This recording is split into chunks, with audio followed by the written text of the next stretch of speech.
Hey, what is going on, ladies and gentlemen? Are we getting a new support hero soon? Quite frankly, I would absolutely love to say yes and be done with it, but you know me, I want to really get into it and break down how a new healer would have to work and if we even truly need one.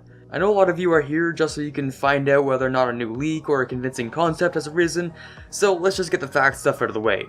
The last time we had a new hero was back on July 27th with Doomfist. Fast forward about 2.5 months and it's getting ever so closer to when we'd be getting a new hero, which has proven to be just over 3 months every time.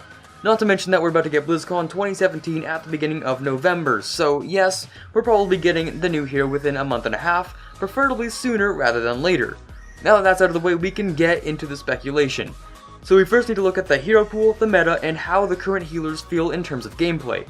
So the hero pool is really quite balanced when you take a look at it from really far away, but let's take a closer look. We have a nice neat row of 25 heroes. You know, you have your 8 offense heroes. That's okay so long as the rest are balanced. Well, then there are 6 defense heroes. Well, we're only halfway done, so how about we just get through it. Again, there are 6 tanks and 5 supports. Well, let me just do some math, and that does not seem very balanced at all. It's strange, but it seems to be very heavily slanted in the direction of offense heroes. Huh, would you look at that? Yeah, so the selection screen doesn't have their categories properly sorted out in terms of numbers, but of course the hero select screen is very heavily modified to make the game friendly to newer players, and that's also why there's a suggestion bars to make a better team comp. Of course, it's still relevant even up into Diamond, but most of the time heroes are chosen by their capabilities and how well they play against enemy heroes. It's somewhat of a given that many team comps have 2 healers, but you could, for instance, have a Roadhog, Mercy, and Soldier, and saturate the healing enough so you don't actually need another healer. Just for the sake of helping newer players or poofing up the support category, we could really use another support. Next, we need to look at how the healers are doing in the meta right now. When it comes to win rate, we've been seeing Mercy and Zenyatta doing really well. Both have around a 52% win rate, with Zen just being a hair more than Mercy. When it comes to pick rate, however, it's overwhelmingly staggered in favor of Mercy, and it's pretty clear why. She's at just under 17% pick rate, and that's a pretty clear upgrade ever since her huge changes on September 20th. She's not as popular in the higher tiers because it gets easier to kill Mercy when you get more experience with the game, so Diamond, Master, and Grandmaster are seeing less play with her, but the win rate percentages for the top players on Mercy are sitting at close to 60%, which is an exceedingly high win rate for any hero. When it comes to the lower tiers like Bronze and Silver, the pick rates are high and the win rates are kind of low, but who really cares because they're just Silvers? I'm just kidding, please don't hate me. So yeah, that's how the meta's looking right now, at least for Mercy. I mean, the other healers aren't faring as well as they could be, especially now that Lucio's about to get that tiny momentum nerf, which is a little bit annoying. Ana just doesn't have the greatest mobility, and especially on console where it's very difficult to pick up the very accuracy-based style.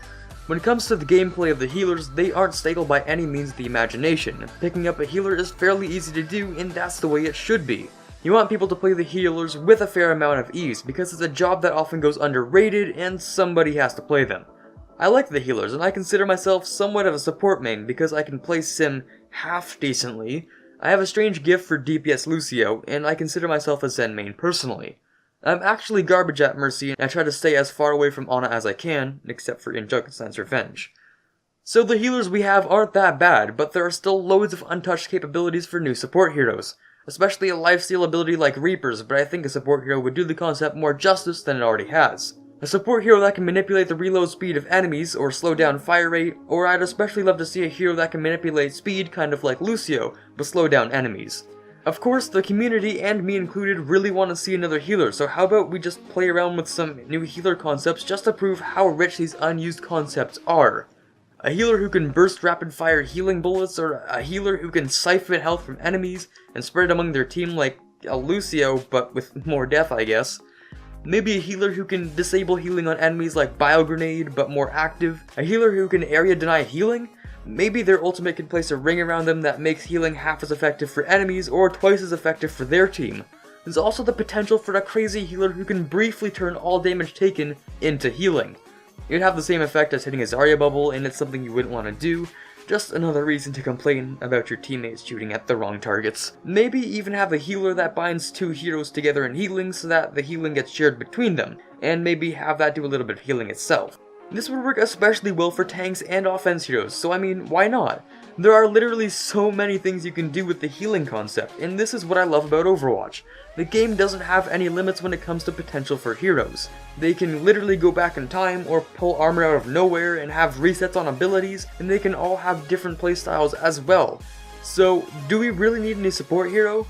Well, the supports we have do their job just fine. Rather than needing a new support hero like we might need some balancing changes for certain heroes, it's more like we want to try out some new concepts and see what the game can become. Well, that's it for today, and I want to know if you'd like to see a new healer in the game. Of course, drop me a comment down below telling me your thoughts on it. All the support mains out there, put your hands up and let us know. Even if you aren't appreciated by teammates, the game can't work without you, so give yourself a little pat on the back. Don't forget to drop a like, and if you enjoyed the video, I recommend subscribing so you don't miss the next time I upload. Before I go, I'd just like to thank each and every one of you subs for really supporting the channel as of late. I'm sure those of you who have been here a while have noticed that we've hit 200 subs and it just keeps growing, so thank you so much for the support, and I know some of you came from my EU4 video and most of you are from Overwatch. This is great because I love both games, and if I can bring both communities together to one spot on the channel, that would be amazing. For now though, this is Carter signing off, and as always, have a fantastic day.